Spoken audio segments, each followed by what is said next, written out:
सवाल। अब हमारा आग्रह है माननीय वित्त मंत्री महोदया श्रीमती निर्मला सीतारमन जी से कि कृपया अपना विशेष संबोधन दें।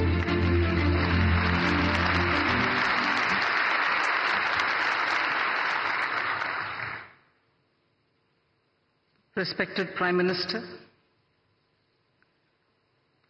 Honorable Governor of Maharashtra, Chief Minister of Maharashtra, my colleagues in the Council of Ministers, Deputy Chief Ministers of Maharashtra, Governor Reserve Bank, all invited dignitaries, media, I'm here on a very happy occasion when today we mark the 90th anniversary of Reserve Bank of India. RBI, the Central Bank of India, has actually had a remarkable checkered history. It stands tall among its peers on several counts. Once in a century pandemic, the COVID, hit us. The RBI adopted and in fact deployed conventional and unconventional range of instruments to provide liquidity and to promote growth and to ensure financial stability. The two examples that I can cite and which can stand before as a classic example are the moratorium on loan repayments and also the liquidity infusion which happened during that time. Later came the Russia-Ukraine war. RBI's measures primarily aimed at two things. One, to address the inflation and the forex market's volatility. RBI, in fact, has been one of the earliest to recognize the non-transient nature of inflation. One of the few central banks, if I may say so, to front-load policy rate hikes in particular. Forex reserve management is also something on which we have this opportune moment to recall the work done by the RBI. Building up reserves, including foreign exchange interventions.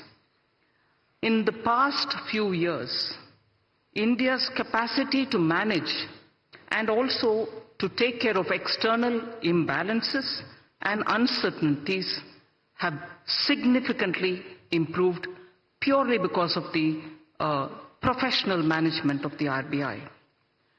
Rupee has exhibited lower volatility and orderly movements is what we notice of the rupee, and they are in relative terms to the rest of its peers.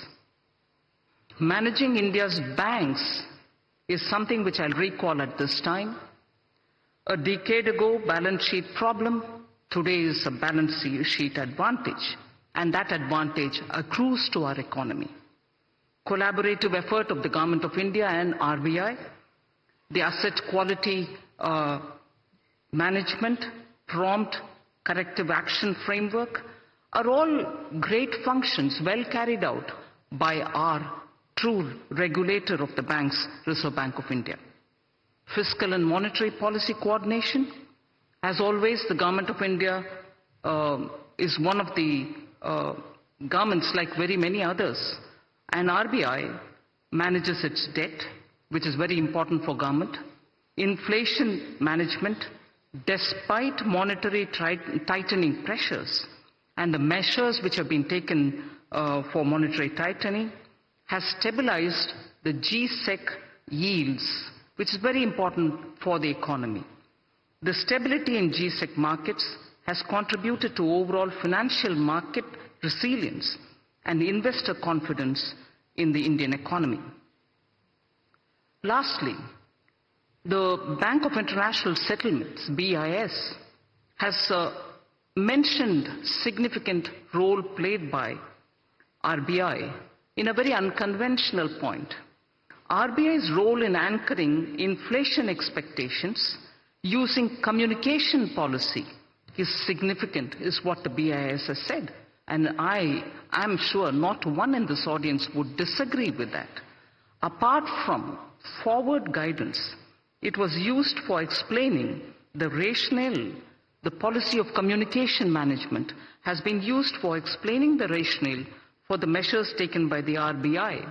Thus, in the economy, confidence was built, and then optimism, if I can say so, optimism has been held up even during pandemic, held high and never let down. So optimism building is a very beautiful function which the RBI during crisis time has handled, because it adopted this unconventional instrument of communication with the people.